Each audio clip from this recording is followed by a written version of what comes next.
بسم اللہ الرحمن الرحیم یا ایہا الذین آمنوا اذکروا اللہ ذکرا کثیرا وسبحوہ بکرة وأصیلا هو الذي يصلي عليكم وملائكته ليخرجكم من الظلمات إلى النور وكان بالمؤمنين رحيما تحيتهم يوم يلقونه سلام وأعد لهم أجرا كريما يا أيها النبي إنا أرسلناك شاهدا ومبشرا ونذيرا وداعيا إلى الله بإذنه وسراجا منيرا وبشر المؤمنين بأن لهم من الله فضلا كبيرا ولا تطع الكافرين والمنافقين ودع أذاهم وتوكل على الله وكفى بالله وكيلا يا أيها الذين آمنوا إذا نكحتم المؤمنات ثم طلقتموهن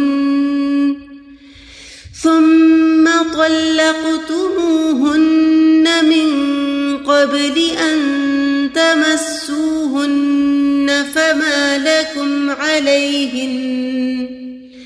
فما لكم عليهن من عدة تعتدونها فمتعوهن وسرحوهن سراحا جميلا يا أيها النبي إنا أحللنا لك أزواجك اللاتي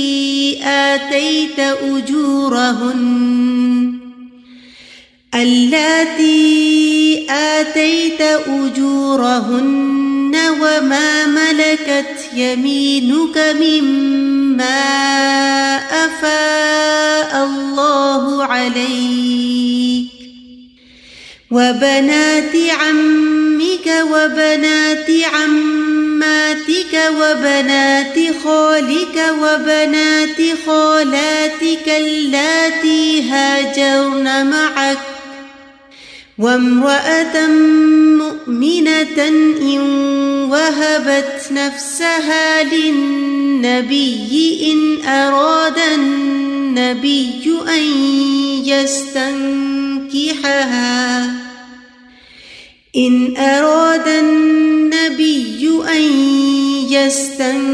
يستنكحها خالصة لك من دون المؤمنين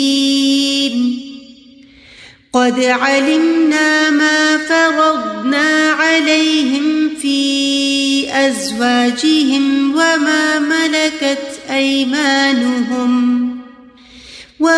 ملكت أيمانهم لكي لا يكون عليك حرج وكان الله غفورا رحيما ترجي من تشاء منهن وتؤوي إليك من تشاء ومن ابتغيت ممن عزلت فلا جناح عليك ذلك أدنى أن تقر أعينهن ولا يحزن ويرضين بما آتيتهن كلهن والله يعلم ما في قلوبكم وكان الله عليما حليما لا يحل لك النساء من بعد ولا أن تبدل بهن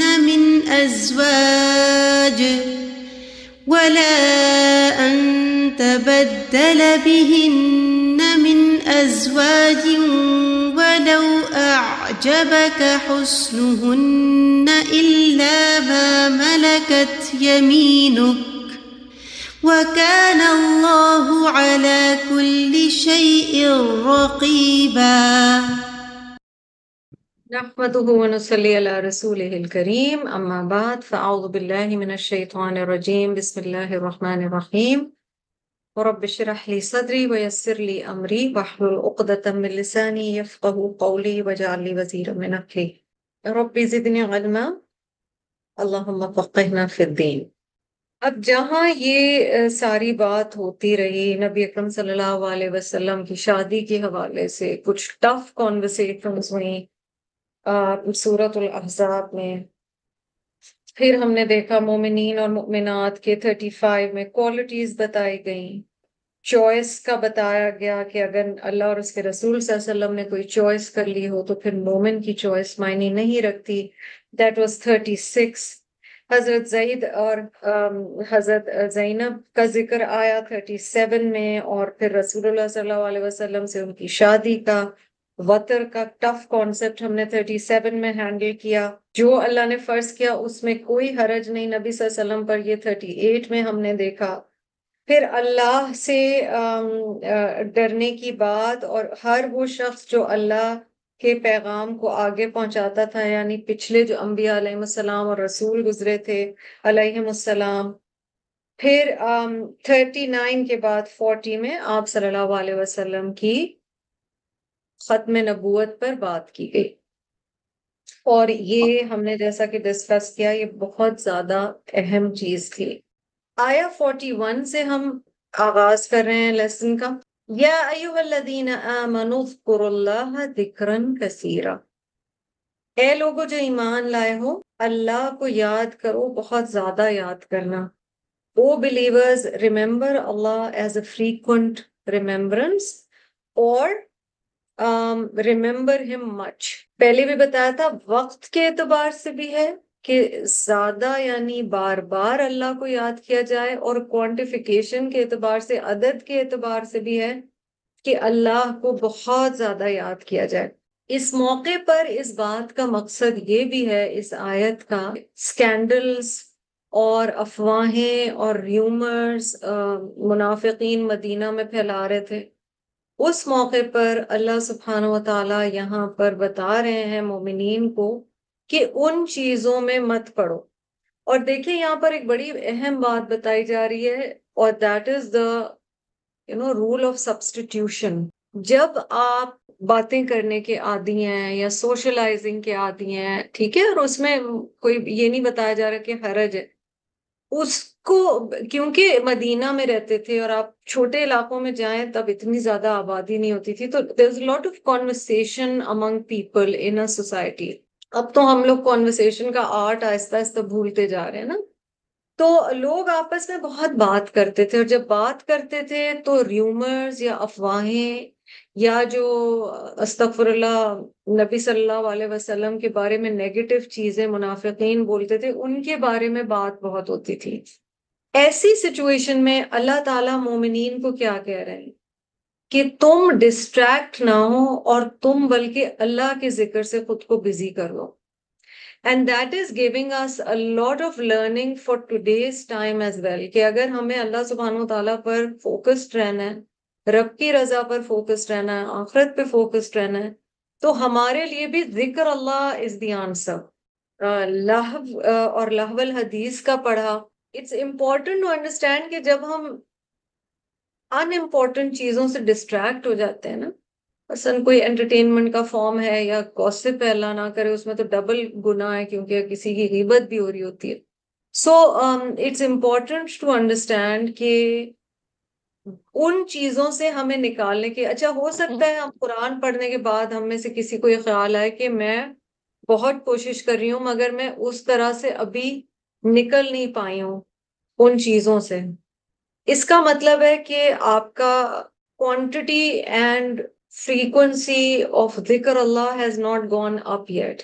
جتنا ذکر اللہ، اور ذکر اللہ کے بہت سارے فارمز ہیں، اللہ کی ریممبرنس ہے نا، مثلاً قرآن ہے، مثلاً تسبیح ہے، مثلاً کوئی تعلیم ہے جو آپ پڑھائی کر رہے ہو. ایوری فارم آپ دیکھیں رمضان میں ہم اتنا بزی ہو جاتے ہیں ذکر اللہ میں، الحمدللہ، اینڈ آئی ہوپ کہ ہم ذی الحج کے دنوں میں بھی اسی طرح سے کریں. ہمیں بہت زیادہ ٹائم نہیں ملتا فضول چیزوں کا.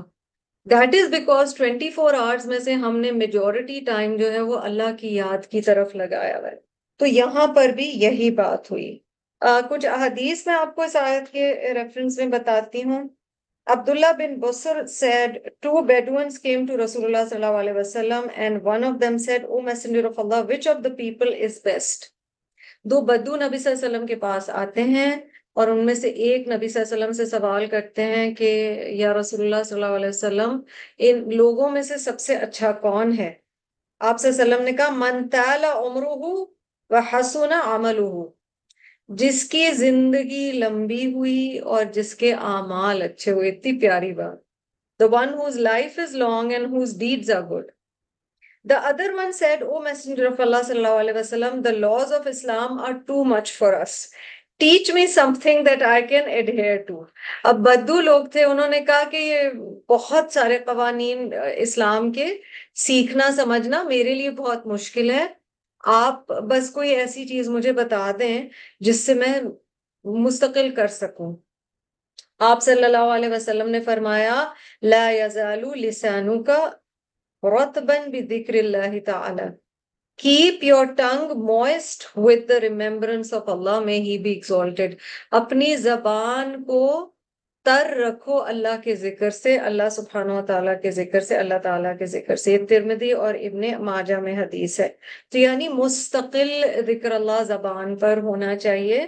Then there's this beautiful hadith, عبداللہ بن عمر نے بتایا ہے، اینڈ اس لیے خوبصورت اس کو کہہ رہی ہوں کیونکہ اس سے ہماری محافل انشاءاللہ بہتر ہو جائیں گی. رسول اللہ صلی اللہ علیہ وسلم نے کیا فرمایا؟ ما من قوم جلسوا مجلسا لم یذکر اللہ تعالی فیہ الا رأوہ حسرۃ یوم القیامہ.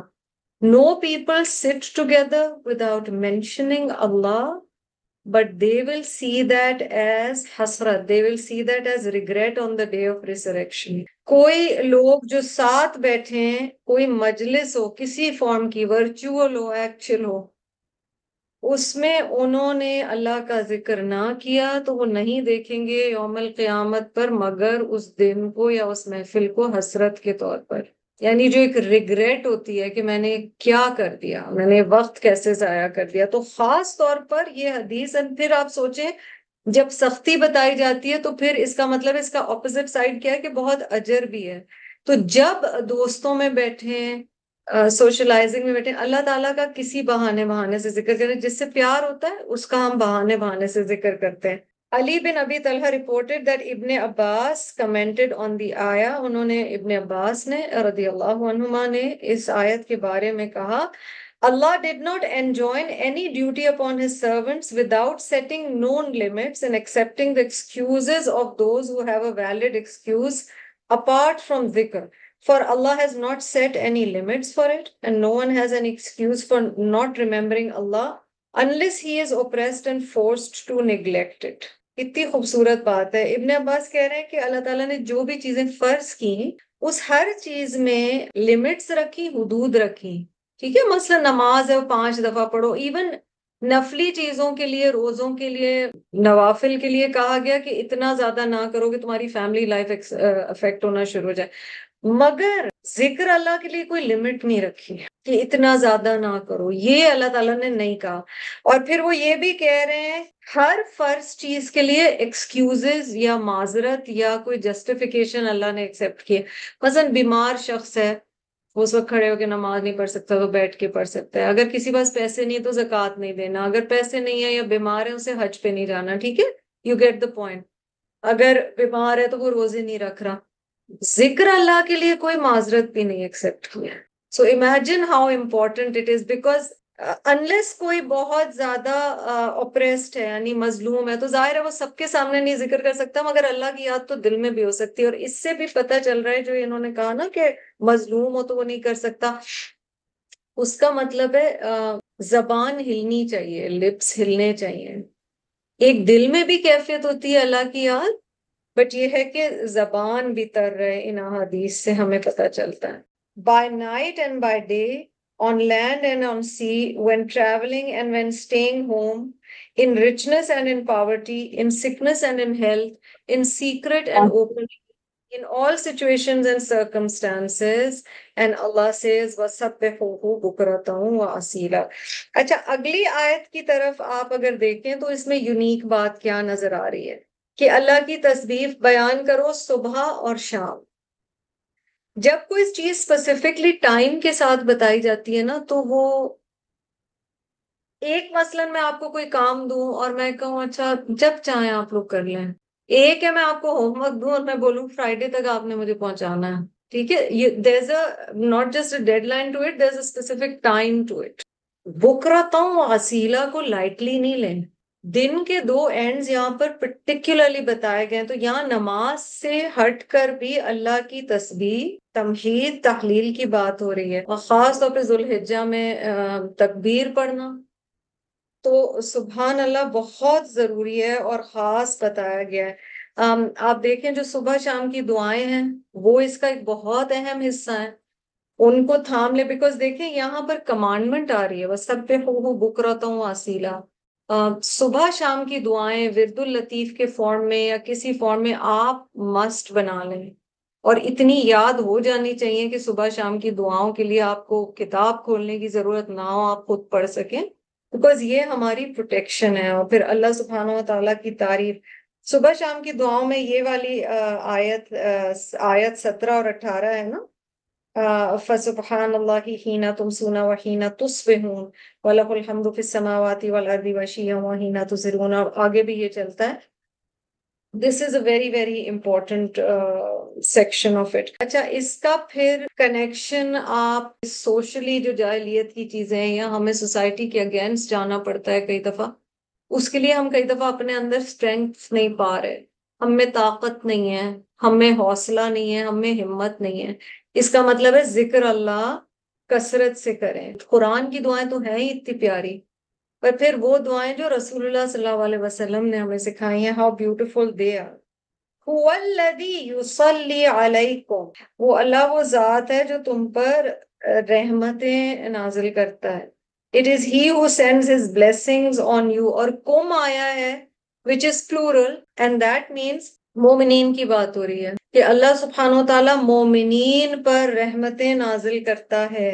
یصلی جو ہے آپ صلی اللہ علیہ وسلم میں بھی سٹارٹ ہوتا ہے, صلی صلی. ٹھیک ہے, لفظ صلاۃ نماز کا بھی اسی روٹ سے آ رہا ہوتا ہے.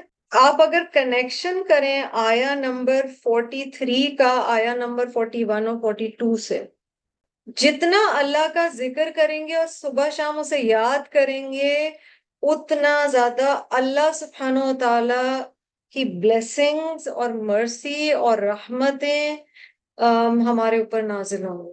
ٹھیک ہے, مثلا ہمیں بتایا گیا ہے درود پڑھنے کے کیا کیا فوائد ہیں, ہمیں بتایا گیا ہے کہ اللہ کا ذکر کرنے سے کس طرح جھاگ کے برابر بھی گناہ معاف ہو جاتے ہیں, ہمیں بتایا گیا ہے کہ اللہ تعالیٰ کا فلاں ذکر کرنے سے یہ ثواب ہے. there is a long list. ذکر اللہ اور اللہ کو خاص طور پر صبح شام اس کی تسبیح بیان کرنا, اس کا فائدہ ہے کہ اللہ اپنی رحمتیں تم پہ نازل کرے گا. اور علی آ رہا ہے یصلی علی یعنی تم پر, تو یہاں معنی ہوا ہے کہ اگر اللہ سبحانہ و تعالیٰ کرتے ہیں تو اس کا مطلب اللہ کی رحمت ہے, اس کی برکتیں ہیں. ٹھیک ہے, یصلی علیکم, اللہ تعالیٰ اگر مومنین پر اپنی برکتیں اور رحمتیں نازل کر رہے ہیں تو وہ ہے. تو آپ دیکھ رہے ہیں اب ذکر کے فائدے ہمیں پتہ چل رہے ہیں. آیا نمبر 43 میں وَمَلَائِكَتُ، ملائکہ بھی رحمتیں اور برکتیں، اور وہ کس طرح سے کرتے ہیں؟ وہ دعا کرتے ہیں ایسے لوگوں کے لیے، ٹھیک ہے؟ ہم نے کسی کے لیے دعا کی، وہ انہوں نے آمین بولا، وہ بھی، پر ملائکہ خاص دعا، تو ہم کیوں نہ چاہیں کہ اللہ کے فرشتوں کی دعائیں ہمارے لیے ہوں؟ ہم ہر انسان سے کہتے رہتے ہیں میرے لیے دعا کرو، میرے لیے دعا کرو. مجھے پڑھ کے اندازہ ہو رہا تھا کہ ذکر اللہ کی کیا اہمیت ہے. جتنا زیادہ ہم اللہ کی ریممبرنس کریں گے، جتنا زیادہ ذکر اللہ کریں گے اور اللہ کو صبح اور شام یاد کریں گے، تو آٹومیٹکلی اللہ کی طرف سے رحمتیں اور برکتیں اور پھر فرشتوں کی دعائیں ہمارے لیے آئیں گی. اچھا، اگر انسانوں کے لیے ہو تو پھر ہیومنز ایک دوسرے کے لیے میوچل دعا کرتے ہیں، ٹھیک ہے؟ نماز جنازہ ہو، ادروائز ہو، ایک دوسرے کو دعائیں دیں، دعائیں دیں، دعائیں دیں، بغیر مانگے دعائیں دیں، تحفے کے طور پہ دعائیں دیں. اور یہ کلچر ہمیں بڑھانا چاہیے کہ دعا بھی بہت پیارا تحفہ ہے. لِيُخْرِجَكُم مِّنَ الظُّلُمَاتِ إِلَى النُّورِ، تاکہ اللہ تمہیں اندھیروں سے نور کی طرف لے آئے. یہ سارا تانا بنا جا کر کہاں جڑ رہا ہے؟ ذکر اللہ سے. جتنا ذکر اللہ کرو گے اتنا اندھیروں سے اجالوں کی طرف آؤ گے. اور آگے نبی اکرم صلی اللہ علیہ وسلم کی بھی بات آئے گی. ذکر دل کا سکون بھی ہے. الا بذکر اللہ تطمئن القلوب قرآن کہتا ہے. تو دلوں کو بھی اطمینان قرآن ہی سے ملتا ہے. وَكَانَ بِالْمُؤْمِنِينَ رَحِيمًا، اور ہے اللہ مؤمنین کے ساتھ بہت رحم فرمانے والا. For he is merciful, always all merciful to the believers.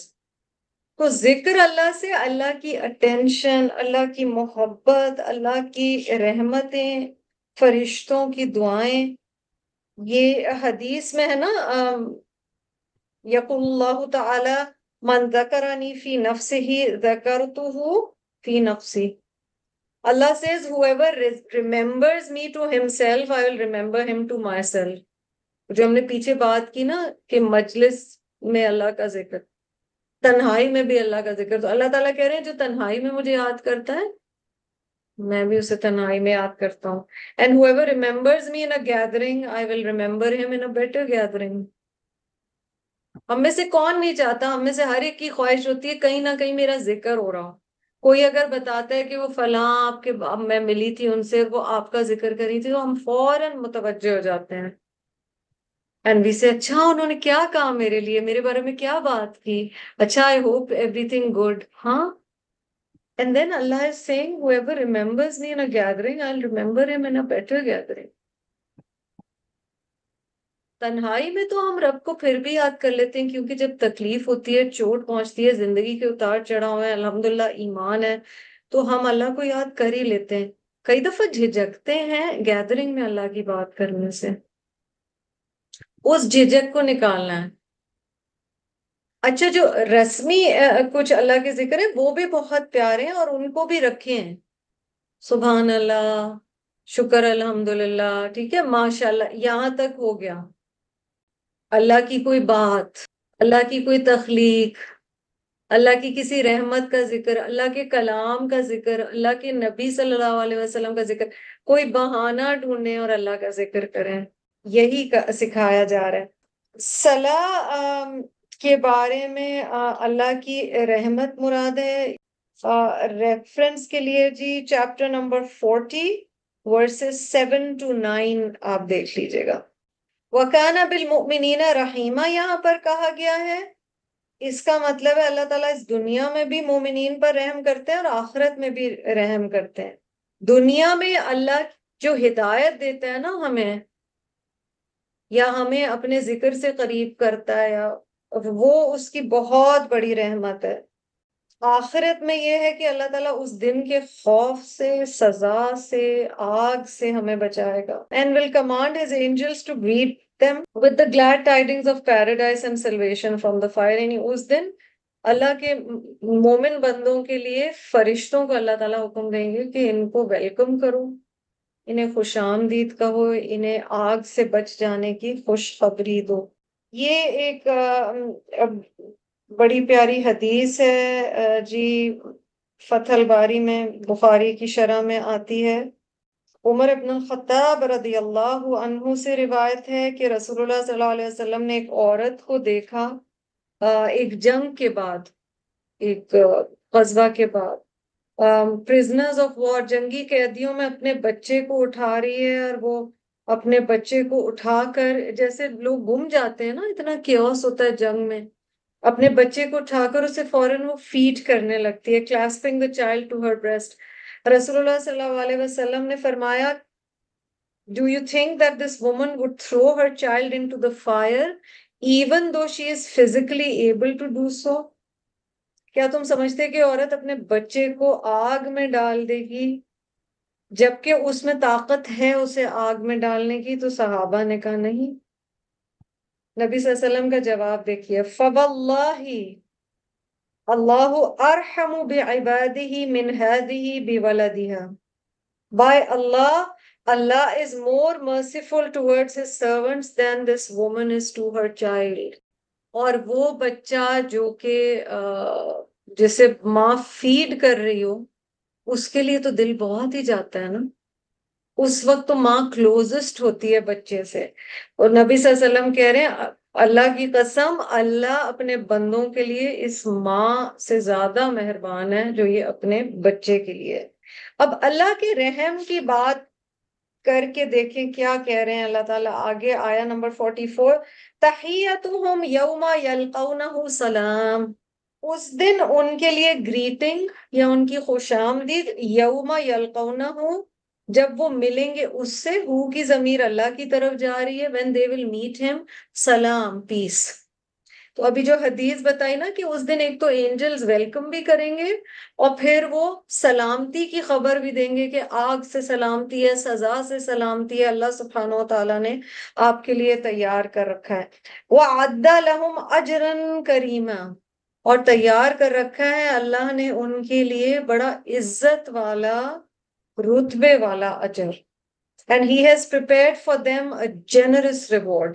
کرما، کاف را میم جہاں پر بھی آتا ہے نا، اس میں آنر کے معنی ہوتے ہیں، عزت کے معنی ہوتے ہیں، تو وہ والی چیز یہاں پر بتائی جا رہی ہے۔ دیکھیں آپ اس رکوع میں دیکھیں گے آگے 47 میں لفظ آئے گا فضلاً کبیرہ، پیچھے آیا ہے اجرن کریمہ۔ تھوڑا سا ڈفرنس دیکھ لیتے ہیں ان الفاظ کا۔ اجر، جزا، ثواب، these words come for compensation۔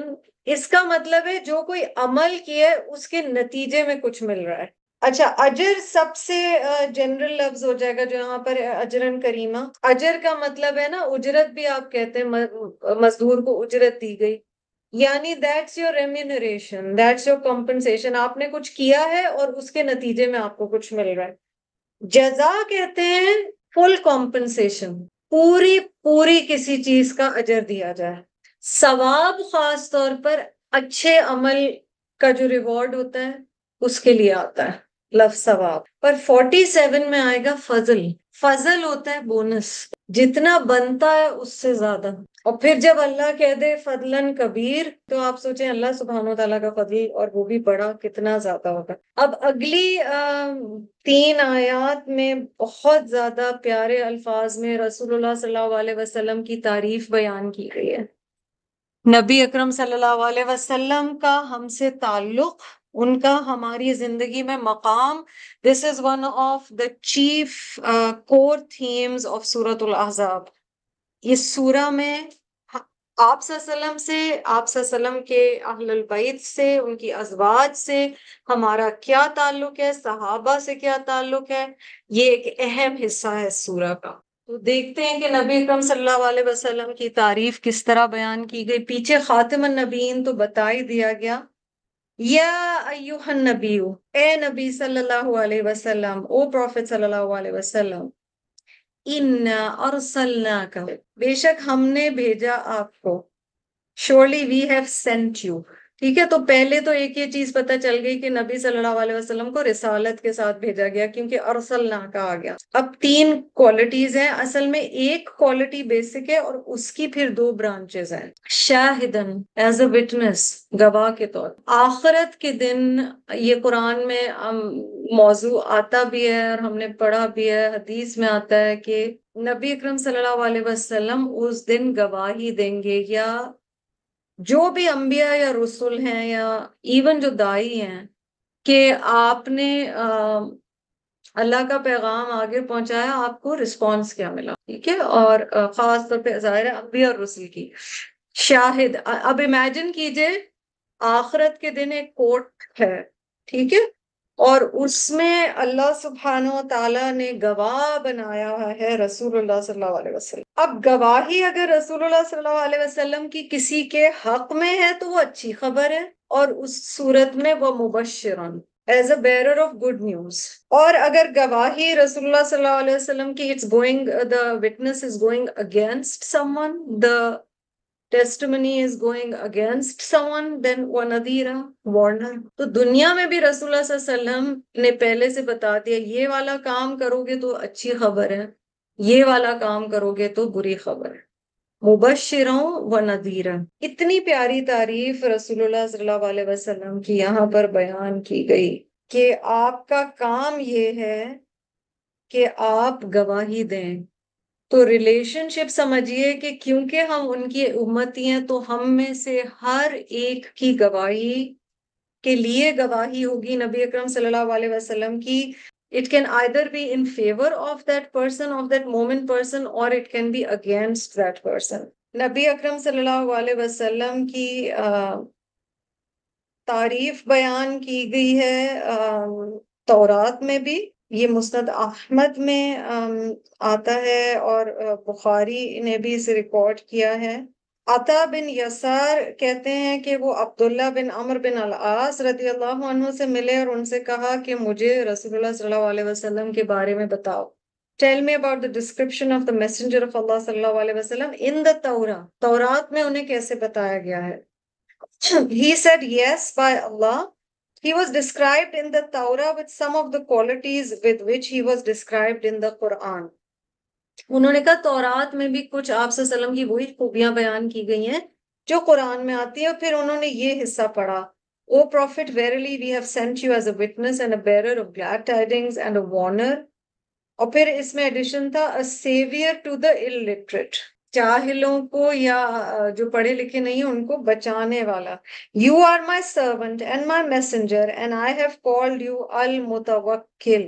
آپ میرے عبد ہیں اور میرے رسول ہیں اور میں نے آپ کو المتوکل کہا۔ یہ سب تورا کے الفاظ بتا رہی ہوں۔ You are not harsh or severe، آپ سخت اور تندخو نہیں ہیں، اور یہ بہت اہم مجھے لگا، اور noisy in the market places، یا بازاروں میں شور مچانے والے نہیں ہیں۔ سیلز امیجن کریں کسی نے رش کی جگہ پر دھکا مار دیا، روڈ ریج امیجن کیجئے، and then see this quality of Rasulullah صلی اللہ علیہ وسلم in the Torah۔ You're not noisy, and it's so amazing, it's so specific, you're not noisy in the marketplaces۔ Because وہاں کئی دفعہ انسان چڑ جاتا ہے، لوگ نفسی والی کیفیت ہوتی ہے، ہر ایک اپنا دیکھ رہا ہوتا ہے، سیلز میں دھکے، لائنوں میں دھکے، کسی کی کوئی بات بری لگ گئی، wherever it's a big group of people and they are interacting، اس وقت جو صبر ہے۔ You do not repay evil with evil، آپ برائی کا جواب برائی سے نہیں دیتے، آپ بدی کا جواب بدی سے نہیں دیتے، but you overlook and forgive، آپ درگزر کرتے ہیں اور معاف کر دیتے ہیں۔ Allah will not take your soul until you make straight those who have deviated and they say لا الہ الا اللہ۔ اللہ آپ کی جان نہیں لے گا جب تک کہ وہ واپس صحیح راستے پر نہ آ جائیں، جو غلط راستے پہ چلے گئے ہیں وہ لا الہ الا اللہ نہ کہہ دیں۔ Words with which blind eyes, deaf ears and sealed hearts will be opened۔ لا الہ الا اللہ کے بعد کہا گیا یہ وہ الفاظ ہیں جن سے اندھی آنکھیں، بہرے کان اور مہر زدہ دل بھی کھول دیے جائیں گے۔ تو آپ صلی اللہ علیہ وسلم کی تورات میں اتنی خوبصورت تعریف بیان کی گئی ہے۔ اور پھر شہید کہا گیا، اور پھر آگے دیکھیں اتنی پیاری وداعیا الی اللہ، اللہ ہمیں ان کی سنت پہ چلنے والا بنائے، اس کوالٹی سے سیکھنے والا بنائے۔ بہت بڑا آنر ہے داعیان کسی بھی فارم میں، that is the highest where one can go as average faulty imperfect humans. May Allah make us worthy of this role. وداعیا الی اللہ، اور بلانے والا اللہ کی طرف، اینڈ a caller towards اللہ۔ پر کوئی داعی بھی نہیں بن سکتا مگر یہ کہ اللہ کی رضا ہو، بِإِذْنِهِ ہی، اللہ کی مرضی کی وجہ سے، بلانے والا اللہ کی طرف اس ہی کی مرضی سے، وَسِرَاجًا مُنِيرًا so beautiful and a lamp that is illuminating، اور ایک روشن چراغ۔ ہم نے کہا نا کئی دفعہ سورۃ العذاب جوڑی ہے سورۃ النور کی۔ اب آپ دیکھیے وہاں پر نور علی نور میں چراغ کا ذکر، زجاجہ کوكب دری یوقد، وہ جو خوبصورت آیت نور ہے۔ پھر نور علی نور، اور اس کی ایک انٹرپریٹیشن اف یو ریمبر یہ ہے قرآن کے اوپر سیرت اور سنت کا علم اور عمل، قرآن اور سیرت دونوں کی روشنی میں۔ تو یہاں آپ صلی اللہ علیہ وسلم کو سراجم منیرہ کہا گیا۔ چراغ جو ہے وہ بیسکلی اندھیرے میں روشنی دکھاتا ہے۔ چراغ پرانے زمانے میں جب الیکٹریسٹی نہیں تھی اسی لیے طرح استعمال ہوتے تھے نا، when there is darkness۔ اچھا پیچھے اللہ تعالیٰ نے کیا کہا؟ لِيُخْرِجَكُم مِّنَ الظُّلُمَاتِ إِلَى النُّورِ، اور اللہ پھر اپنے بندوں پہ بڑا رحم کرنے والا ہے، اور اس کا رحم یہ ہدایت ہے۔ ہم جب نعمتیں گنتے ہیں تو ضرور ان نعمتوں میں نعمت ہدایت بھی بندہ گنے۔ سراج منیرہ، نبی صلی اللہ علیہ وسلم کی کیا خوبصورت تعریف ہوئی ہے۔ سورج کے لیے بھی روشن ہونے کے الفاظ آتے ہیں۔ اس کے بارے میں ابن کثیر کہتے ہیں سراج منیرہ means the message that you bring is as clear as the sun shining brightly and no one can deny it except those who are stubborn۔ بالکل سورج کی طرح واضح اور روشن ہدایت ہے، اور نبی صلی اللہ علیہ وسلم کا میسج ہے، اور ان کی فیملی اور ان کے صحابہ نے اور پھر تابعین اور تبع تابعین نے یہ میسج آگے پہنچایا۔ یہ چین چل رہی ہے، it's very clear, grey areas نہیں ہے، ڈارکنس نہیں ہے، جو ہے وہ ہے اور وہ بتا دیا گیا۔ وَبَشِّرِ الْمُؤْمِنِينَ بِأَنَّ لَهُم مِّنَ اللَّهِ فَضْلًا كَبِيرًا۔ Give good news to the believers that they shall have great blessings from Allah۔ مؤمنین کو خوشخبری دے دیجئے کہ بے شک ان کے لیے اللہ کی طرف سے فضل کبیر ہے، بہت بڑا فضل ہے، یعنی جتنا وہ ڈیزرو کرتے ہیں اس سے زیادہ ہے، بونس ہے، اجر سے بڑی چیز یہاں پر آ گئی۔ اور آپ دیکھیں کہ مسلم امہ کے اوپر پرٹیکولرلی کیا فضل ہے اللہ سبحانہ و تعالیٰ کا کہ اس کو مطلب وہ مقام یا موقع دیا گیا ہے جو علماء ہیں، مسلم امہ کے علماء، ان کے لیے تو مقام دیا گیا ہے that they are the heirs of the prophets۔ تو بہت بڑا مقام ہے۔ علماء تو یہ بھی کہتے ہیں کہ even the act of making a صف، نماز میں جو صف بھی کھڑی کی جاتی ہے وہ بھی فضل ہے اللہ سبحانہ و تعالیٰ کا۔ سنت سے ہمیں سارا سکھایا گیا ہے۔ وَلَا تُطِعِ الْكَافِرِينَ وَالْمُنَافِقِينَ، اور نہ آپ پیروی کیجئے، حکم مانیے کافرین کا اور منافقین کا۔ Do not obey the disbelievers and the hypocrites۔ راستہ نبی صلی اللہ علیہ وسلم کا تھامنا ہے، اور نبی صلی اللہ علیہ وسلم کو بھی بتایا جا رہا ہے وَدَعْ أَذَاهُمْ، disregard their annoyances، ان کی طرف سے ملنے والی اذیت کو اگنور کریں۔ اور یہ والی چیز پھر رسول اللہ صلی اللہ علیہ وسلم کی امت کو بھی کہی جا رہی ہے، بیکاز آپ دیکھیں نا، ہم آج بات کر رہے تھے کہ ہم اس راستے پہ ہیں، it is difficult and some times socially it is difficult, اور لوگوں کی طرف سے رسپانسز، کئی دفعہ باتیں سننی پڑتی ہیں، کئی دفعہ اپنی فیملی کی طرف سے باتیں سننی پڑتی ہیں۔ یہ ہائی لائٹ کیجئے، اور یہاں میں نعوذ باللہ یہ نہیں کہہ رہی کہ ہمیں جو باتیں سنانے والے ہیں وہ اللہ نہ کرے کافرین ہیں یا منافقین ہیں، بٹ ایک آپ کو you get the vibe, you understand what this آیا از سیئنگ ٹو اس۔ وَدَعْ أَذَاهُمْ، یہ حصہ بہت اہم ہے۔ وَدَعْ أَذَاهُمْ وَتَوَكَّلْ عَلَى اللَّهِ، you will have to disregard, تھوڑا نا تھک سکنڈ ہونا پڑے گا. ان نٹ شیل یہ کہا جا رہا ہے اتنا زیادہ دل پہ نہ لیا کرو لوگوں کی باتوں کو. وَدَعْ أَذَاهُمْ، ان کی دی ہوئی اذیت کو اگنور کرو اور اللہ کو اپنا وکیل بنا لو، اس پر ریلائے کرو. پٹ یور ٹرسٹ ان اللہ سبحانہ وتعالیٰ. وَكَفَى بِاللَّهِ وَكِيلًا، for Allah is sufficient as a disposer of affairs. توکل کے آج کے دور میں تو معنی ہمارے لیے واضح کر دیے ہیں ہمارے فلسطینی بہن بھائیوں نے. انہوں نے تو ہمیں سکھا دیا ہے کہ توکل کس طرح سے کیا جاتا ہے، کیونکہ اللہ تعالیٰ کہہ رہے ہیں وَكَفَى بِاللَّهِ وَكِيلًا، اللہ سبحانہ وتعالیٰ کافی ہیں. اور وکیل وہ ہوتا ہے جس کے ذمے آپ اپنا پورا معاملہ رکھ دیتے ہیں. وَكَفَى بِاللَّهِ وَكِيلًا، for Allah is sufficient as disposer of affairs. تو اللہ کی راہ پر چلنے میں ڈرو مت، لوگوں سے مت ڈرو، ان کی کہی ہوئی باتوں کو مائنڈ نہ کرو، تم وہ کرو جو تمہیں کرنا ہے اور کرنا چاہیے. اب یہاں سے آگے جو فیو آیات ہیں یہاں پر تھوڑے سے رولز آ رہے ہیں. آپ کو یاد ہوگا کہ سورۃ النساء آپ لوگ پیچھے پڑھ چکے ہیں، اس میں طلاق کے لاز آپ نے پڑھے ہیں جن لوگوں نے الحمدللہ سورۃ النساء پڑھی ہے. سورۃ البقرہ کی ریفرنس کے طور پر لکھیے آیا نمبر 237، 236 and 237. اب یہاں پر بات ہو رہی ہے اس سچویشن کی، نکاح تو ہو گیا ہے مگر شوہر اور بیوی کا فزیکل تعلق ابھی نہیں ہوا. یا ایھا الذین آمنوا، آیا 49 کی بگننگ سے آپ کو پتا چل رہا ہے کہ یہ صرف نبی صلی اللہ علیہ وسلم کے لیے لا نہیں بتایا جا رہا، یہ لا بتایا جا رہا ہے تمام مومنین کے لیے. اذا نکحتم المؤمنات، جب تم نکاح کر لو مؤمنات سے، مومن عورتوں سے تم نکاح کر لو.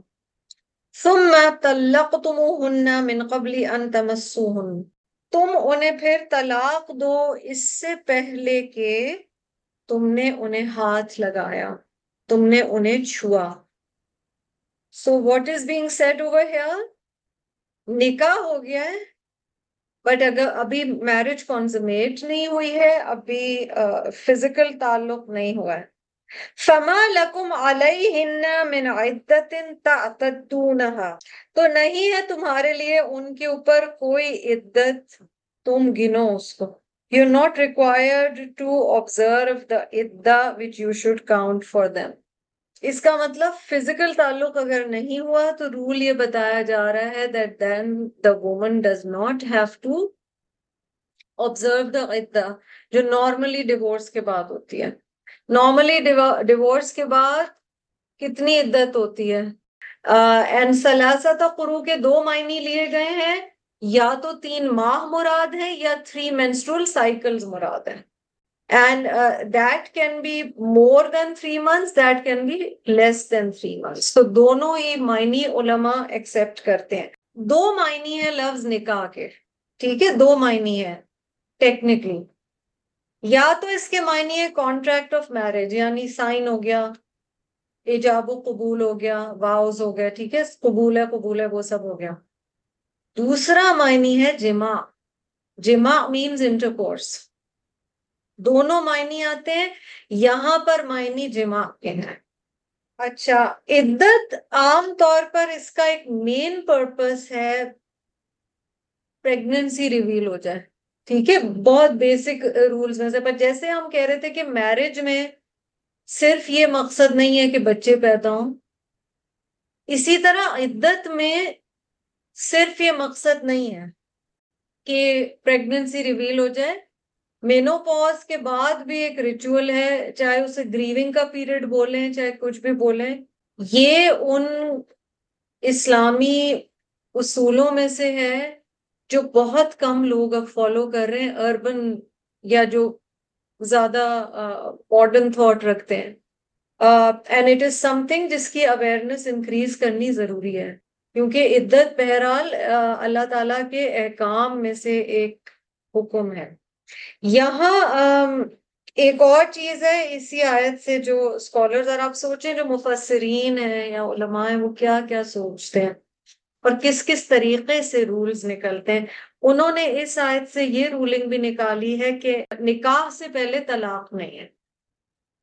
اب آپ کہیں گے یہ تو انڈرسٹوڈ سی بات ہے، نہیں، ہر معاشرے میں انڈرسٹوڈ نہیں ہوتی. تو نکاح سے پہلے طلاق نہیں ہے. مس یعنی touch over here means intercourse. اور پھر حکم دیا گیا مہر کے حوالے سے فمتعوہن وسرحوہن سراحا جمیلا. فمتعوہن تو وہ فائدہ دیں ان عورتوں کو. So give them some present. How beautiful is are دین.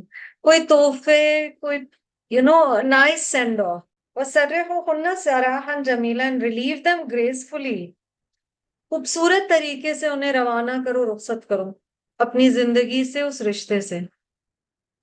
سکھایا کیا جا رہا ہے؟ Don't make divorce ugly. Don't talk about each other after it's been done. اچھا، اصول کیا بتائے گئے؟ اگر رخصتی نہیں ہوئی ہے، ٹھیک ہے، یا اگر مس نہیں ہوا ہے جیسے یہاں بتایا گیا، اگر تو مہر فکس ہو گیا تھا، ٹھیک ہے، نکاح کے وقت. کئی ایسے بھی نکاح ہوتے ہیں، نکاح ہو جاتا ہے، وہ ہوتا ہے کہ مہر دیں گے بٹ ابھی فکس نہیں ہوا. اگر مہر فکس ہو گیا تھا تو وہ اس کا آدھا دے گا. اور اگر مہر فکس نہیں ہوا تھا نکاح کے وقت اور فزیکل کنزومیشن نہیں ہوئی شادی کی، تو وہ متع طلاق دے گا. متع طلاق از ایڈیشنل گفٹ. یہاں پر جو لفظ استعمال کیا گیا نا فمتعوہن، یہ متع طلاق ہے، یعنی additional gift. Additional gift to honor a woman will be given whether meher was fixed or not. اگر مہر فکس ہو گیا تھا تو کنسومیشن نہیں ہوئی تھی تو وہ ہاف دے گا. اگر مہر نہیں فکس ہوا تھا تو بھی وہ کوئی ایکسٹرا گفٹ دے گا. اینڈ ہی از انکریجڈ، اگر ہاف مہر دے رہے ہو اس کے علاوہ بھی کچھ اچھا گفٹ دے کے گڈ بائے کرو. کہاں یہ کہ طلاق کے بعد لوگ پہنچ جاتے ہیں کہ ہمارے دیے ہوئے کپڑے بھی واپس کرو، ہمارے دیے ہوئے گفٹس بھی واپس کرو. سو لوٹس ٹو تھنک اباؤٹ کہ اسلام مردوں کو کیا ایٹیکیٹ سکھا رہا ہے. Shouldn't divorce doesn't mean the relationship should end on enmity, should end in a civil manner. یہ جو ہے نا وہ سرحوہن سراحا جمیلا، ایسے لگ رہا ہے کسی مہمان کو رخصت کر رہے ہیں، سی آف کر. اب نبی اکرم صلی اللہ علیہ وسلم کے حوالے سے بات آ رہی ہے. یا ایھا النبی، اے نبی صلی اللہ علیہ وسلم، انا احللنا لک ازواجک، بے شک ہم نے حلال کی ہم نے آپ کے لیے آپ کی بیویاں. او پروفیٹ صلی اللہ علیہ وسلم، we have made lawful to you the wives اللاتی to whom، جن کے لیے آتیت اجورہن، آپ نے دے دیے ہیں ان کے مہر. to whom you have given their dowers. So in this entire conversation, one basic point of learning is for the Muslim of today or anybody reading in any era، مہر نکاح کا حصہ ہے، مہر طلاق کا حصہ نعوذ باللہ نہیں ہے. ہمارے یہاں تب مہر دیا جاتا ہے ان کیس آف ڈیورس. مہر آپ کو پتہ ہے مرد کے اوپر قرض ہے، مرنے کے بعد اس کی جائیداد نہیں ڈسٹریبیوٹ ہو سکتی جب تک اس میں سے بیوی کے مہر کا حصہ نہ نکال لیا جائے. اس لیے اگر کسی نے ابھی تک اپنا مہر نہیں لیا ہے تو اپنے زوج کی آخرت کے لیے ان سے اپنا مہر لیجے. اگین جاہلیہ کے رولز اس طرح کے اب بن گئے، سوشل کسٹمز، کہ لوگ کئی دفعہ ہنستے ہیں. فرسٹ ریئیکشن از لافٹر، کیونکہ اکثر یہ ہوتا ہے مہر معاف کر دیا جاتا ہے لیکن لینا ضروری ہے. آپ کو پتہ ہے کتنی سخت حدیث ہیں کہ اگر مہر دینے کی نیت نہ ہو اور نکاح کیا جائے تو واٹ از دیٹ میرج. سو بہت ضروری ہے یہ والے کانسیپٹ سمجھنا. یہاں بات رسول اللہ صلی اللہ علیہ وسلم کی ہے، نبی اکرم صلی اللہ علیہ وسلم کی پاک زندگی اور پھر ان کا تعدد ازواج. تعدد ازواج is the issue of the Prophet صلی اللہ علیہ وسلم having many wives. دیکھیں یہاں اللہ کا حکم کیا ہے. O Prophet صلی اللہ علیہ وسلم، we have made lawful to you the wives to whom you have given their dowers. وَمَا مَلَكَتْ يَمِينُ، and those ladies whom your right hands possess from the prisoners of war. اب یہاں کس چیز کی بات آ گئی؟ جو prisoners of war بن کر آئی تھیں. دیکھیے یہ اس ٹائم کی سورہ ہے، اگر آپ کو یاد ہو ٹائم لائن بھی میں نے آپ کو بتایا تھا، around 5th year of ہجرہ.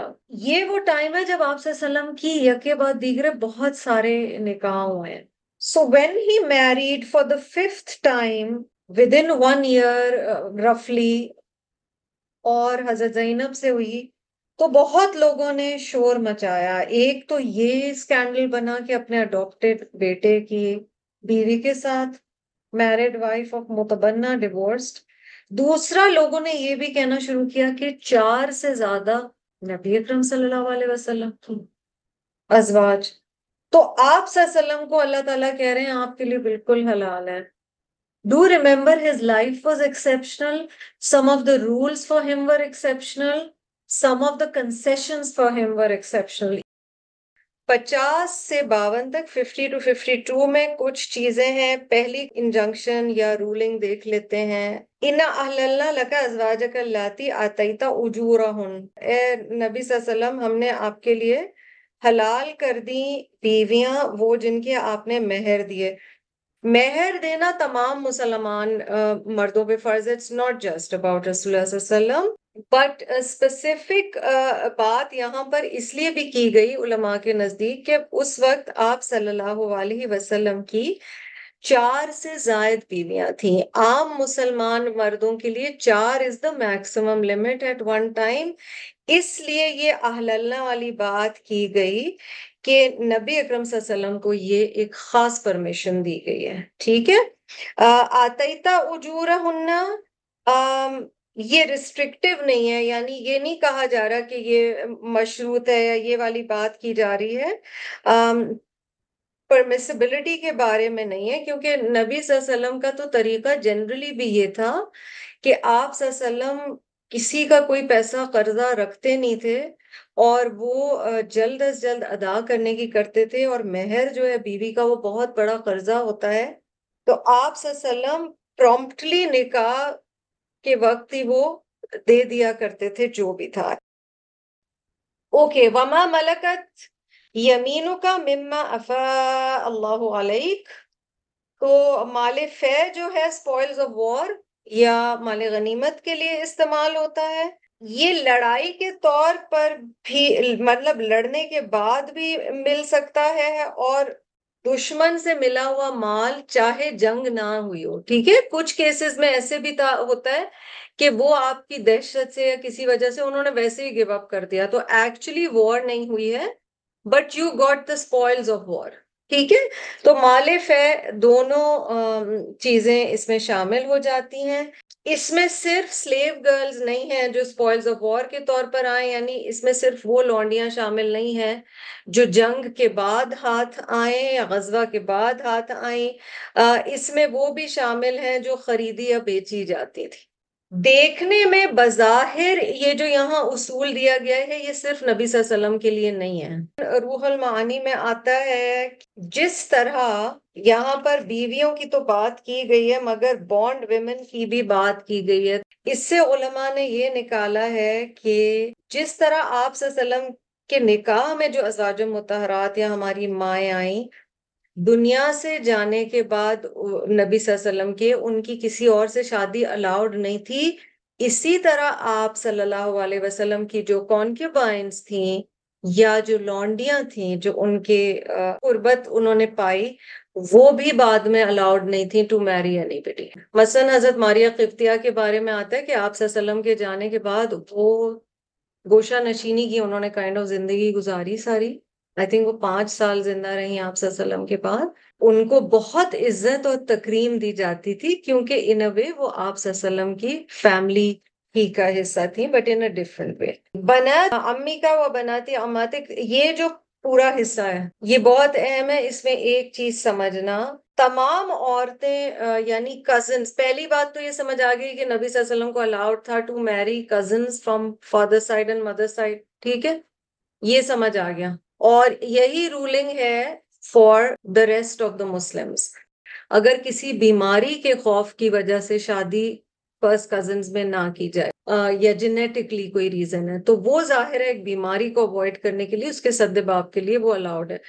But otherwise allowed for the Prophet صلی اللہ علیہ وسلم to marry cousins, allowed for مؤمنین to married cousins. پہلی بات تو یہ سمجھ آ گئی.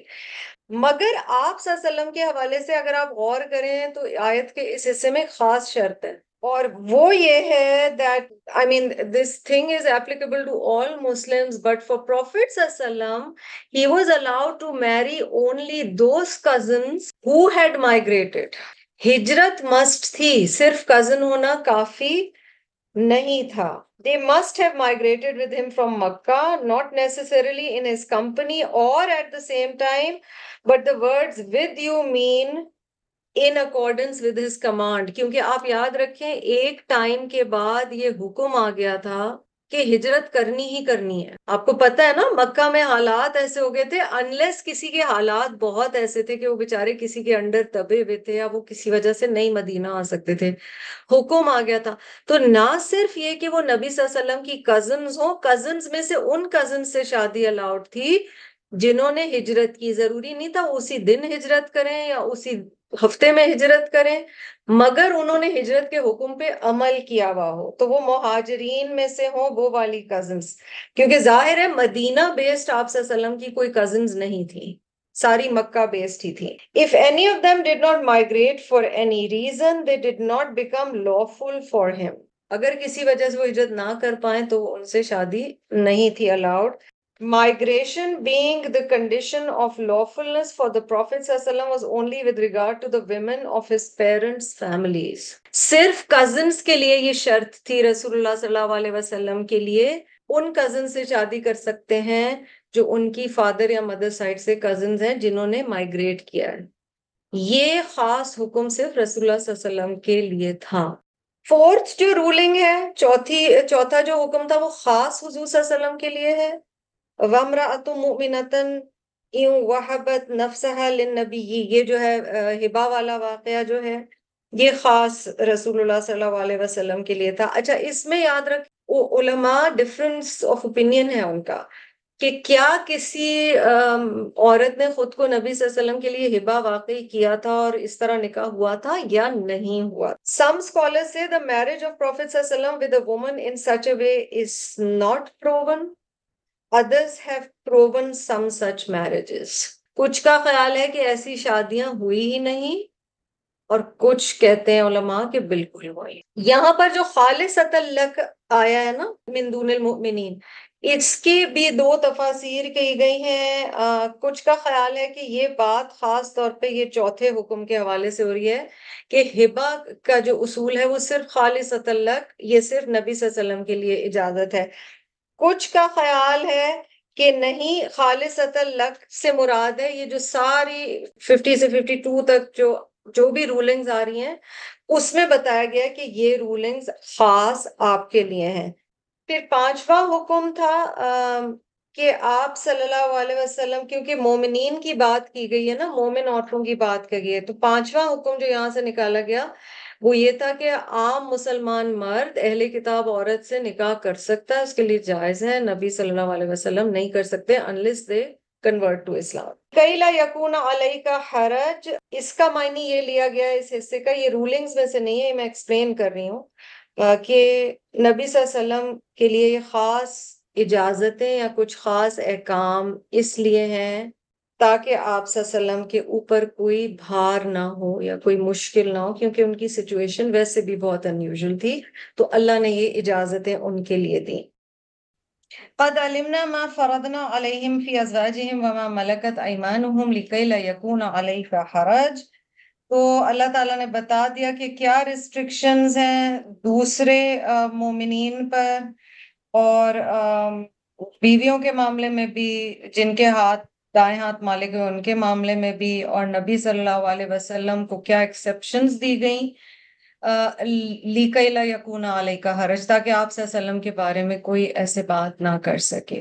وَكَانَ اللَّهُ غَفُورًا رَحِيمًا, اور ہے اللہ تعالیٰ مغفرت فرمانے والا, رحم فرمانے والا.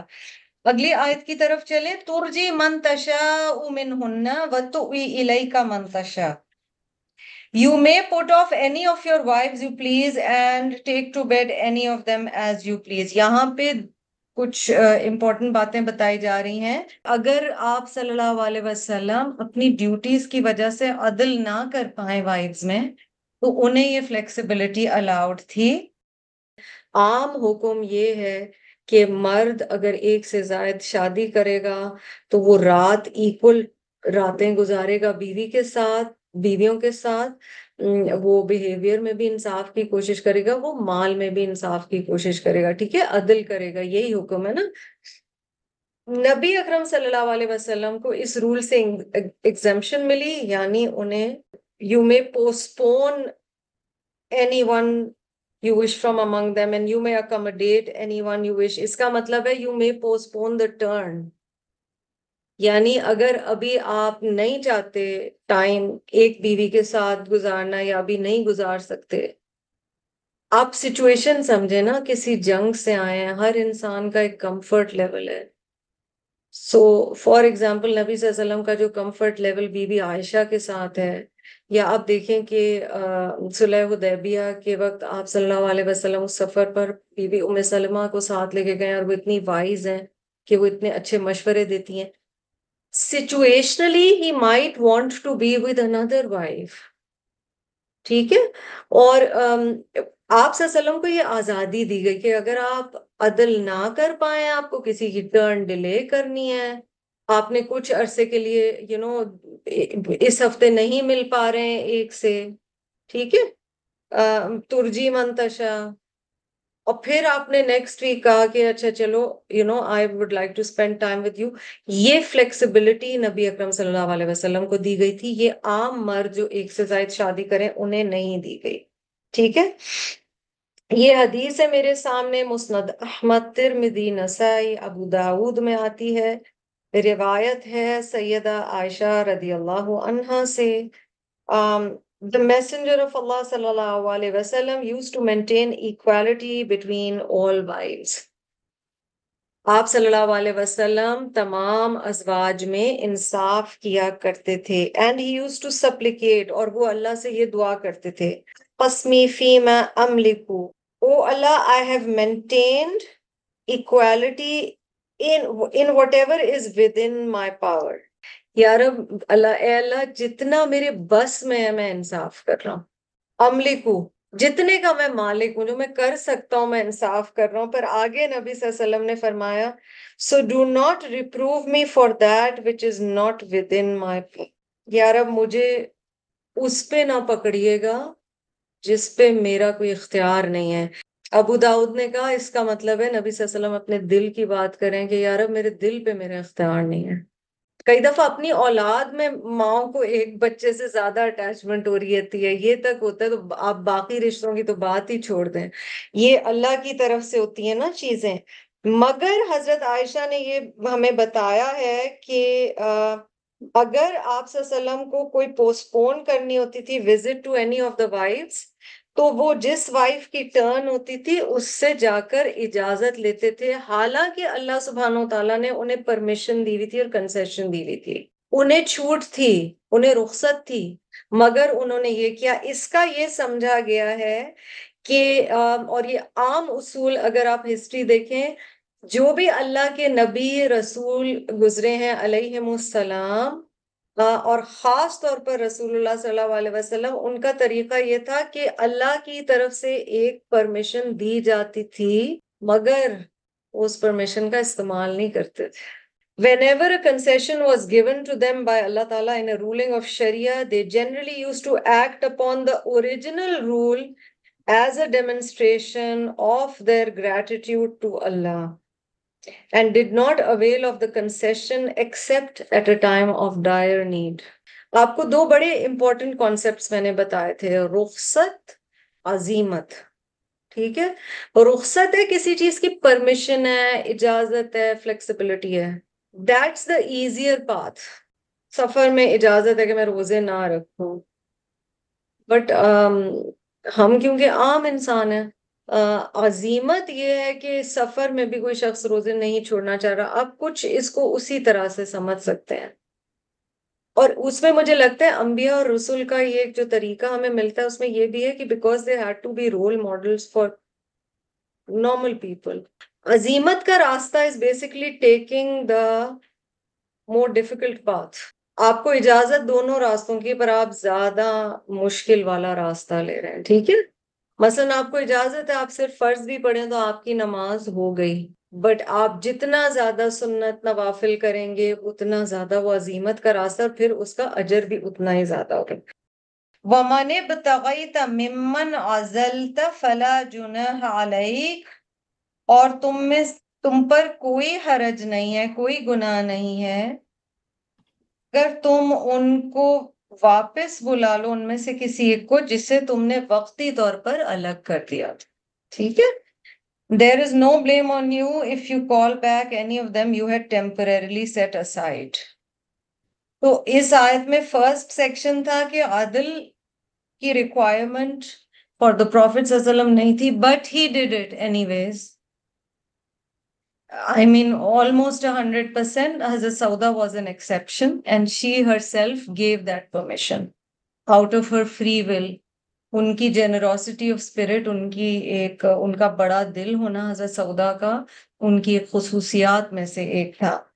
تو وہ ایک چیز، اور پھر یہ کہ اگر تم نے کسی کو وقتی طور پر الگ کیا تو تم واپس لے سکتے ہو. ذَلِكَ أَدْنَىٰ أَن تَقَرَّ أَعْيُنُهُنَّ، یہ اس بات سے زیادہ قریب تر ہے کہ ٹھنڈی ہوں ان کی آنکھیں. کس کی آنکھیں ٹھنڈی ہوں؟ ازواج مطہرات کی یہاں پر بات کی جا رہی ہے، ہماری ماؤں کی بات کی جا رہی ہے. چھٹی بات بتائی گئی اس میں، اسکالرز کہتے ہیں کہ کیسے آنکھیں ان کی ٹھنڈی رہتی جب اتنی بیویوں کے بیچ میں انہیں انصاف کرنا تھا. اس کا جواب بہت خوبصورت مفتی مولانا محمد شفیع دیتے ہیں in معرف القرآن. He says, in answer to this question, one has to bear in mind that the real reason for one's grievance is one's perception of his or her due rights. وہ کہتے ہیں دکھ تب ہوتا ہے حقوق و فرائض کے معاملات میں جو رشتوں میں ہوتے ہیں، جب ہمارا جو تھاٹ ہے کہ میرا یہ حق ہے اور میرا یہ فرض ہے وہ تھوڑا سکوڈ ہو، اس میں تھوڑے سے مسائل ہیں. ازواج و مطہرات بہت اچھی طرح سے سمجھتی تھیں. جب انہیں یہ سمجھ آ گیا کہ اللہ نے یہ اجازت دی ہوئی ہے اور اس کے باوجود نبی صلی اللہ علیہ وسلم انصاف کر رہے ہیں، تو آپ دیکھیں ان کا مزید زیادہ محبت ہوئی ہوگی. When somebody who does not owe us anything and still gives us something, this act of kindness generates pleasure. جو کہا ہے نا کہ تاکہ ان کی آنکھیں ٹھنڈی ہو، یعنی انہیں پتا ہے کہ نبی صلی اللہ علیہ وسلم کے اوپر زبردستی نہیں ہے اللہ کی طرف سے کہ وہ ضروری انصاف کریں، مگر وہ پھر بھی کر رہے ہیں، تو پھر آنکھیں ٹھنڈی ہو رہی ہیں. یہاں پر بیسکلی بات یہ بتائی گئی ہے، ٹھیک ہے. وَلَا يَحْزَنَّ، اور وہ غمگین نہ ہو. حزن کہتے ہیں something that has happened and you reflect on it and there is grief over it. جو چیز فیوچر میں ہونے والی ہے، جو انگزائٹی کی کیفیت ہوتی ہے، خوف اس کے لیے آتا ہے، اور پاسٹ کے میں جو کوئی چیز ہو جس کی ڈپریشن یا سیڈنس یا گریف ہوتی ہے اس کے لیے حزن کا لفظ آتا ہے. تاکہ ان کی آنکھیں ٹھنڈی ہوں اور وہ اداس نہ ہو، یعنی انہیں تکلیف نہ ہو، کیونکہ نبی اکرم صلی اللہ علیہ وسلم سے الگ ہونا ازواج مطہرات کے لیے سب سے زیادہ تکلیف دہ چیز ہوتی ہے. وَيَرْضَيْنَ بِمَا آتَيْتَهُنَّ كُلُّهُنَّ، and that they will remain satisfied with what you give them. وَاللَّهُ يَعْلَمُ مَا فِي قُلُوبِكُمْ، اب یہ قم جو ہے یہ پلورل ہے، ٹھیک ہے. اس کا مطلب یہاں پر اللہ تعالیٰ ان دس سیکشن بات کر رہے ہیں تمام مومنین سے، اور خاص طور پہ اس وقت کے مومنین سے، کیونکہ کم سیکنڈ پرسن میں کہا گیا، یا آج کے دور کا بھی مومن جو کہ یہ آیات پڑھ رہا ہو. اور اللہ خوب جانتا ہے جو تمہارے دلوں میں ہے، یعنی تم نبی اکرم صلی اللہ علیہ وسلم کے بارے میں کیا سوچتے ہو، کیا پڑھتے ہو. اللہ سبحانہ و تعالیٰ کو سب پتہ ہے تمہاری کیا فیلنگز ہیں آپ صلی اللہ علیہ وسلم کے بارے میں، کہ انہوں نے بی بی زینب بنت جہش سے شادی کی. اللہ خوب جانتا ہے. لا یحل لک النساء من بعد، بہت اہم آیت ہے، اور اس سے وہ ساری چیز کائنڈ آف ریپ اپ ہو رہی ہے جو ہم ازواج مطہرات کے بارے میں تھرو آؤٹ دا سورہ پڑھتے رہے ہیں، ٹھیک ہے. جہاں نبی صلی اللہ علیہ وسلم کے لیے اتنی بیویاں ایکسیپشن کے طور پر، استثنائی صورت کے طور پر حلال کی گئیں، نہیں حلال آپ کے لیے عورتوں میں سے اس کے بعد کوئی بھی. That this is the word of Allah. Na'udhu billah, not the word of the Prophet sallallahu alaihi wasallam. Because بتا دیا گیا, this is the line has been drawn, اس کے بعد نہیں. دوسرا یہاں پر یہ بتایا جا رہا ہے کہ it says, goes without saying کہ اس سے پتہ چلا نبی صلی اللہ علیہ وسلم نے جتنی شادیاں کی وہ اللہ سبحانہ وتعالیٰ کی مرضی سے تھیں. تو جہاں آپ صلی اللہ علیہ وسلم کو یہ اجازت نہیں تھی کہ جو کسی مومن کو بھی نہیں ہے لیکن خاص طور پر آپ صلی اللہ علیہ وسلم کو جس چیز سے اللہ نے منع کر دیا یا جو ان کا ایک مشن تھا اس کے اگینسٹ کوئی چیز جا رہی تھی، اس کاز کو کوئی نیگیٹیولی چیز افیکٹ کرتی، وہ نبی صلی اللہ علیہ وسلم کو منع کی گئی تھی، وہ نہیں کر سکتے تھے. اسی طرح آپ صلی اللہ علیہ وسلم کو یہ حق بھی نہیں تھا جو چیز حلال ہے اسے حرام کریں یا جو حرام ہے اسے حلال کریں. اس کی اگزامپل کس سورہ میں ملتی ہے؟ سورۃ التحریم میں ملتی ہے، جہاں ازواج مطہرات میں سے کچھ ناراض ہو گئی تھیں تو آپ صلی اللہ علیہ وسلم نے ہنی کھانا چھوڑ دیا تھا. and he swore کہ میں آئندہ شہد نہیں کھاؤں گا اگر میرے منہ سے اسمیل آتی ہے. ازواج مطہرات کے کہنے پہ یہ ہوا، اور اس پر اللہ تعالیٰ نے قرآن میں کہا کہ آپ وہ چیز حرام کیسے کر سکتے ہیں جسے ہم نے حلال کیا. تو یہ سمجھ لیجئے کہ نبی صلی اللہ علیہ وسلم کی جتنی شادیاں ہوئیں وہ اللہ کی رضا سے ہوئیں. ان کا جو پورا اسلام کا ایک کاز تھا اس کے لیے مقصد تھا، ہر زوجہ کا مقصد تھا شادی. کس ایج میں وہ ان کی زندگی میں آئیں، اس سے کیا ایگزامپل سیٹ ہونا تھا. اور پھر ایک جگہ کے بعد کہہ دیا گیا لا یحل لک النساء من بعد، اس کے بعد ایک بھی جائز نہیں. وَلَا أَن تَبَدَّلَ بِهِنَّ مِنْ أَزْوَاجٍ، or to change your present wives with other women. یعنی یہ نہیں ہے کہ ایک نمبر دے دیا گیا ہے تو ان میں سے کسی کو ہٹا دیا جائے اور آپ کسی اور سے شادی کر لیں. نہیں اجازت کہ آپ تبدیل کریں ان ازواج کو کوئی اور عورتوں سے. مطلب یہ اس سے ایون ازواج مطہرات کا ہمیں دوبارہ ذہن میں آ رہا ہے کہ کتنی ان کی اہمیت ہے. ان میں سے ہر ایک اللہ کے حکم سے چنی گئی، اللہ کی اجازت سے یہ شادیاں ہوئیں، اللہ کی حکمت سے یہ شادیاں ہوئیں. ٹھیک ہے، بہت اہم ہے جی. وَلَوْ عَجَبَكَ حُسْنُهُنَّ، چاہے آپ کو ان کا حسن کتنا ہی کیوں نہ بھائے. نبی صلی اللہ علیہ وسلم کو کہا جا رہا ہے سیکھ کیا کر رہے ہیں ہم؟ ایک دو اہم باتیں سیکھ رہے ہیں، اور ہم نے جو وطرن کی ڈسکشن کی تھی نا اس سے ریلیٹڈ ہے. ایک تو یہ آپ نے سیکھا اس سے though their beauty may be pleasing to you، تمام کائنات کے انسانوں میں سے تقوی کے لحاظ سے نبی صلی اللہ علیہ وسلم سے زیادہ کسی کا لیول نہیں ہے. انہیں کہا جا رہا ہے کہ آپ کو چاہے کوئی پسند بھی آئے. اس سے آپ نے ایک چیز اور میں نے ایک چیز بہت اہم سیکھی، married people are not devoid of temptations entirely. بہت شریف آدمی یا بہت شریف عورت بھی پھسل سکتے ہیں. یہ بہت اہم چیز ہم یہاں سیکھ رہے ہیں. نعوذ باللہ نبی صلی اللہ علیہ وسلم کے پھسلنے کا چانس نہیں تھا، میں یہ نہیں کہہ رہی، پر پسند آنے کے لحاظ سے اللہ تعالیٰ نے. اور الفاظ دیکھیے وَلَوْ عَجَبَكَ، عین جیم با، اس سے لفظ عجیب بھی ہے. اٹ مینس کوئی چیز جو بہت امیز کرے، خوش کن چیز ہو جو. تو اگر آپ کے لیے کوئی خوش کن ہو تو بھی اب نبی صلی اللہ علیہ وسلم کو کہا جا رہا ہے اب اس کے بعد محمد صلی اللہ علیہ وسلم آپ شادی اور نہیں کر سکتے. Point to be noted is if even Rasulullah صلی اللہ علیہ وسلم can find beauty attractive، وہ جو ایک ہلکی سی نظر ہی وہ دیکھتے تھے، ظاہر ہے سب سے پہلے ہر لا وہ اپنے اوپر اپلائی کرتے تھے. سورت نور میں ہمیں غض بصر کا حکم آ گیا. پر اگر رسول اللہ صلی اللہ علیہ وسلم کو کسی کا حسن ہائپوتھیٹکلی بھی اٹریکٹ کر سکتا ہے تو عام انسان کے بارے میں کیا خیال ہے، اور خاص طور پہ مرد کے بارے میں کیا خیال ہے. اور اس سے میں اور آپ کیا سیکھ رہے ہیں؟ اپنا خیال رکھیں، یہ دین کے احکامات میں سے ہے، یہ دین کی ایک انسیڈ ریکوائرمنٹ ہے. And by the way both for males and females.